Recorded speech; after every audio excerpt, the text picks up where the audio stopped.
How to remember names. The phase of memory connected with the remembrance or recollection of names probably is of greater interest to the majority of persons than are any of the associated phases of the subject.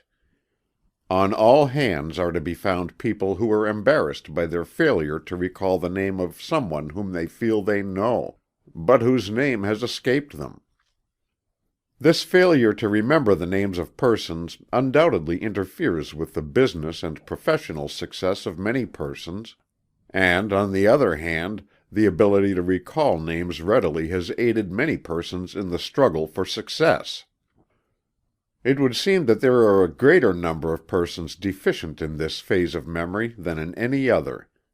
As Holbrook has said, "The memory of names is a subject with which most persons must have a more than passing interest. The number of persons who never or rarely forget a name is exceedingly small. The number of those who have a poor memory for them is very large. The reason for this is partly a defect of mental development and partly a matter of habit. In either case it may be overcome by effort. I have satisfied myself by experience and observation that a memory for names may be increased not only 2, but 100-fold. You will find that the majority of successful men have been able to recall the faces and names of those with whom they came in contact, and it is an interesting subject for speculation as to just how much of their success was due to this faculty. Socrates is said to have easily remembered the names of all of his students, and his classes numbered thousands in the course of a year. Xenophon is said to have known the name of every one of his soldiers, which faculty was shared by Washington and Napoleon also. Trajan is said to have known the names of all of the Praetorian Guards, numbering about 12,000. Pericles knew the face and name of every one of the citizens of Athens. Cineas is said to have known the names of all of the citizens of Rome. Themistocles knew the names of 20,000 Athenians. Lucius Scipio could call by name every citizen of Rome. John Wesley could recall the names of thousands of persons whom he had met in his travels. Henry Clay was specially developed in this phase of memory, and there was a tradition among his followers that he remembered every one whom he met. Blaine had a similar reputation. There have been many theories advanced and explanations offered to account for the fact that the recollection of names is far more difficult than any other form of the activities of the memory. We shall not take up your time in going over these theories, but shall proceed upon the theory now generally accepted by the best authorities, that is, that the difficulty in the recollection of names is caused by the fact that names in themselves are uninteresting, and therefore do not attract or hold the attention as do other objects presented to the mind. There is of course to be remembered the fact that sound impressions are apt to be more difficult of recollection than sight impressions, but the lack of interesting qualities in names is believed to be the principal obstacle and difficulty. Fuller says of this matter, "A proper noun or name, when considered independently of accidental features of coincidence with something that is familiar, doesn't mean anything. For this reason a mental picture of it is not easily formed, which accounts for the fact that the primitive, tedious way of rote or repetition is that ordinarily employed to impress a proper noun on the memory, while a common noun, being represented by some object having shape or appearance in the physical or mental perception, can thus be seen or imagined. In other words, a mental image of it can be formed and the name identified afterwards, through associating it with this mental image." We think that the case is fully stated in this quotation. But in spite of this difficulty, persons have and can greatly improve their memory of names.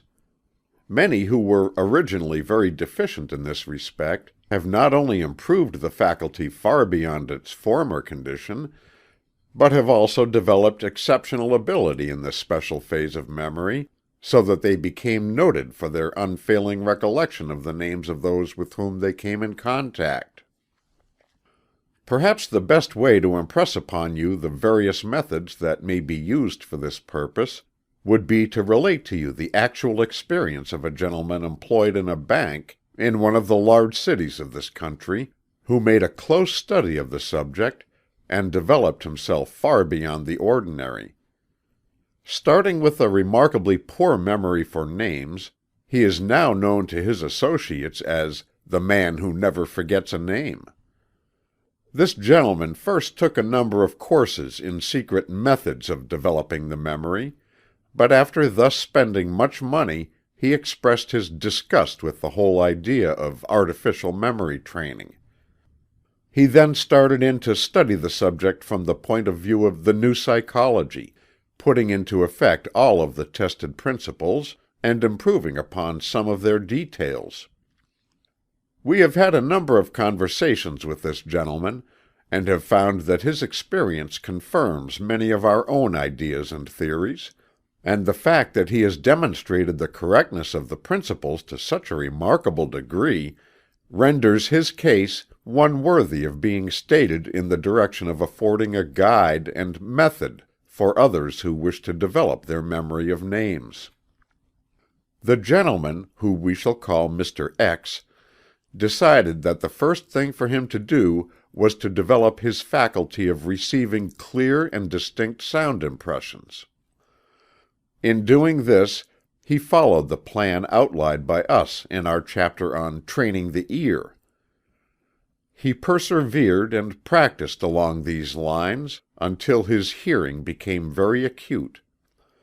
He made a study of voices until he could classify them and analyze their characteristics. Then he found that he could hear names in a manner before impossible to him. That is, instead of merely catching a vague sound of a name, he would hear it so clearly and distinctly that a firm registration would be obtained on the records of his memory. For the first time in his life, names began to mean something to him. He paid attention to every name he heard, just as he did to every note he handled. He would repeat a name to himself after hearing it, and would thus strengthen the impression. If he came across an unusual name, he would write it down several times at the first opportunity, thus obtaining the benefit of a double sense impression, adding eye impression or ear impression. All this, of course, aroused his interest in the subject of names in general, which led him to the next step in his progress. Mr. X then began to study names, their origin, their peculiarities, their differences, points of resemblances, etc. He made a hobby of names, and evinced all the joy of a collector when he was able to stick the pins of attention through the specimen of a new and unfamiliar species of name. He began to collect names, just as others collect beetles, stamps, coins, etc., and took quite a pride in his collection and in his knowledge of the subject. He read books on names from the libraries, giving their origin, etc. He had the Dickens delight in queer names, and would amuse his friends by relating the funny names he had seen on signs, and otherwise. He took a small city directory home with him, and would run over the pages in the evening, looking up new names, and classifying old ones into groups. He found that some names were derived from animals, and put these into a class by themselves: the lions, wolves, foxes, lambs, hares, etc. Others were put into color group: blacks, greens, whites, grays, blues, etc. Others belonged to the bird family: crows, hawks, birds, drakes, cranes, doves, jays, etc. Others belonged to trades: millers, smiths, coopers, maltsters, carpenters, bakers, painters, etc. Others were trees: chestnuts, oakleys, walnuts, cherries, pines, etc. Then there were hills and dales, fields and mountains, lanes and brooks. Some were strong, others were gay, others were savage, others noble, and so on. It would take a whole book to tell you what the man found out about names. He came near becoming a crank on the subject. But his hobby began to manifest excellent results, for his interest had been awakened to an unusual degree. And he was becoming very proficient in his recollection of names, for they now meant something to him. He easily recalled all the regular customers at his bank, quite a number, by the way, for the bank was a large one, and many occasional depositors were delighted to have themselves called by name by our friend. Occasionally he would meet with a name that balked him, in which case he would repeat it over to himself, and write it a number of times until he had mastered it. After that it never escaped him.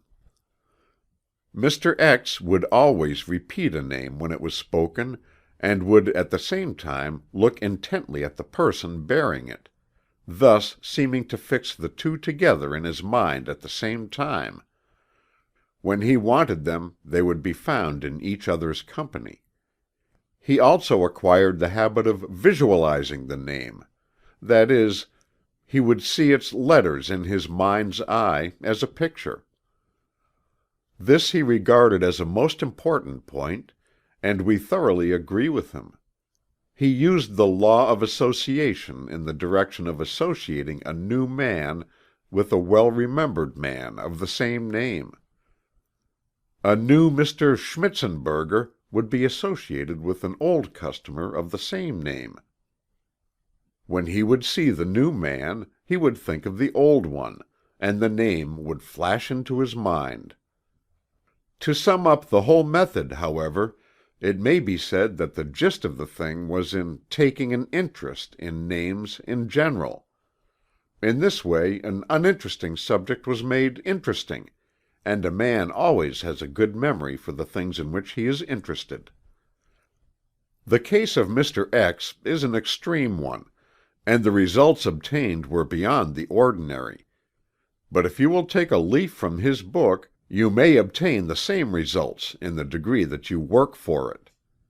Make a study of names, start a collection, and you will have no trouble in developing a memory for them. This is the whole thing in a nutshell. End of chapter 11.